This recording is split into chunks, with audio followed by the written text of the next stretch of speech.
2005 চনৰ আগত নিযুক্তিৰ প্ৰক্ৰিয়া আৰম্ভ হোৱা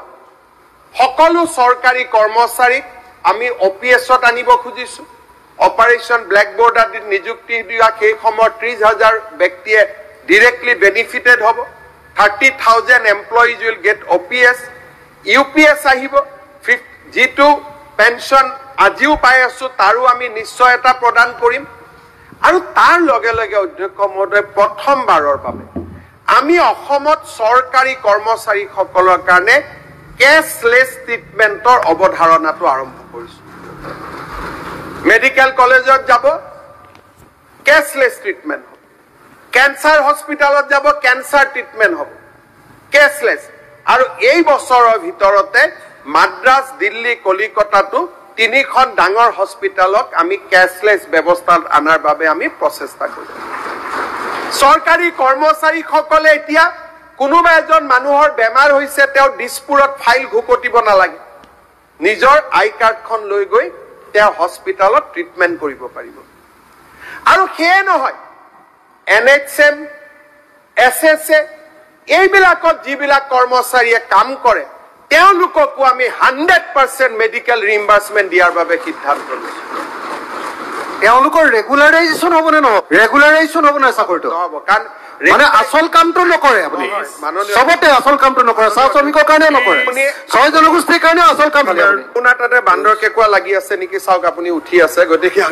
অধ্যক্ষ মহোদয় যিজন মানুহৰ নিযুক্তি কন্ট্ৰেকচুৱেল হয়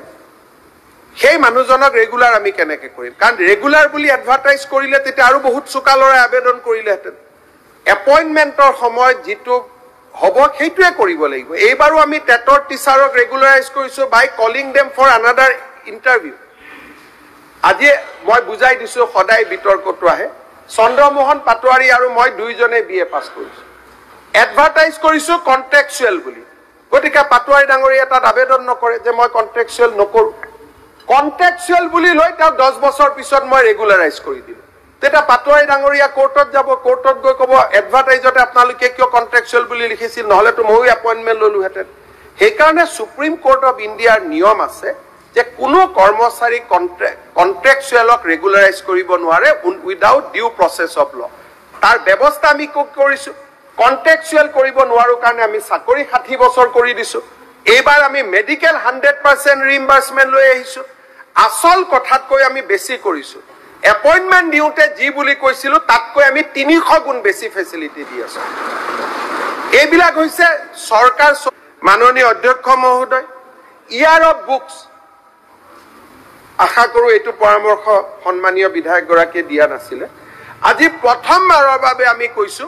1000 সৃষ্টিশীল লিখকক আমি সন্মান জনাম আজি আমাৰ ইয়াত জাকিৰ হুছেইন সিকদাৰ আছে কলগেছিয়াত শ্ৰদ্ধা উভতাই আনিব খুজিছো আজি আমি কৈছো যে চৰকাৰে যিকোনো ফাংচনত গামুচাৰ লগত কিতাপ এখন মানুহক উপহাৰ দিব পাৰৰ বাবে কৈছো যে চৰকাৰী কৰ্মচাৰী হাতত ইকনমি আছে 1000 চৰকাৰী কৰ্মচাৰীক যদি আমি 1000 টকাকৈ দিও